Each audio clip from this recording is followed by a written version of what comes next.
Kita hanya bisa tolong orang kalau kita tolong apa yang dibutuhkan.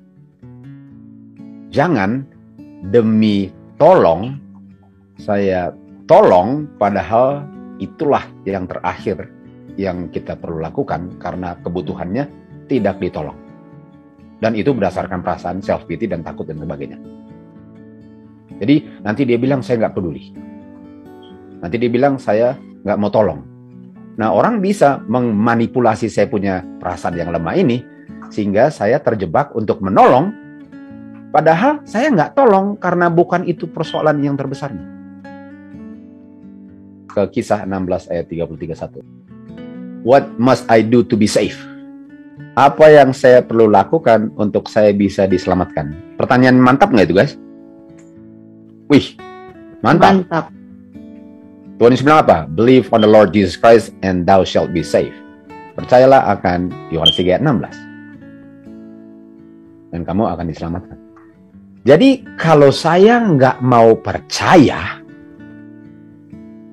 kalau orang itu nggak mau percaya, padahal dia baru tanya, apa yang saya harus lakukan? Kalau saya jawab, kamu harus percaya. Bisa nggak saya tolong demi nama label tolong, kalau bukan pertolongan itu dalam bentuk tolong dia percaya? Saya sedang tolong nggak? Enggak. Dan enggak itu bisa disebabkan karena saya takut tergolong dalam orang yang nggak peduli. Dan orang yang bijaksana akan menggunakan kelemahan Anda dan memanipulasi kelemahan Anda untuk memenuhi kebutuhannya, walaupun bukan itu kebutuhan keselamatannya. Kasih contoh. Apa yang saya harus lakukan untuk hidup sehat? Bagus pertanyaannya? Bagus. Bagus. Kalau saya jawab, buat semua dengan tekun 88-nya hukum kesehatan.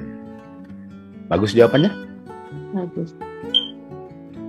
Kalau saya mau tolong, saya tolong orang itu menerapkan 88-nya. Nah, kalau saya tolong dan saya nggak tekankan 8 kesehatannya, saya tolong dalam hal yang lain, karena prinsipnya ialah kamu harus tahu dulu penyebabnya. Artinya semua ini penyebabnya ini. Pertolongan pertama, kamu tahu nggak penyebabnya ini? Dan kalau tahu penyebabnya ini, lihat benar nggak yang dibilang penyebabnya. Dan kalau penyebabnya dialihkan, sehingga solusinya bukan 8, kamu nggak mau ditolong dia. Kenapa kamu mau tolong orang yang nggak mau ditolong? Artinya jangan hanya tolong untuk memenuhi kata tolong. Tolong artinya bikin yang dibutuhkan untuk menolong. Dan bikin itu 8 hukum kesehatan. Udara segar ada? Enggak. Harus bikin itu. Air bersih ada? Enggak. Harus bikin itu. Temperance? Enggak. Harus bikin itu. 8-8-nya. Dan nomor 1, trust in divine power. Nggak usah takut. Jangan takut akan masa depan. Dan kalau masih takut-takut masa depan, artinya kamu nggak percaya Tuhan. Bagaimana kamu bisa ditolong kalau kamu nggak trust in divine power? Bagaimana kalau air dan semua itu kamu nggak terapkan? Bagaimana Tuhan mau tolong kamu? Saya nggak bisa tolong kamu.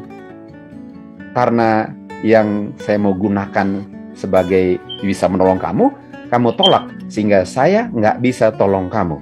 Saya hanya akan tolong dengan catatan kamu mau ditolong dengan metode surga. Dan jangan takut kalau dituduh nggak peduli dan disebarluaskan nggak peduli.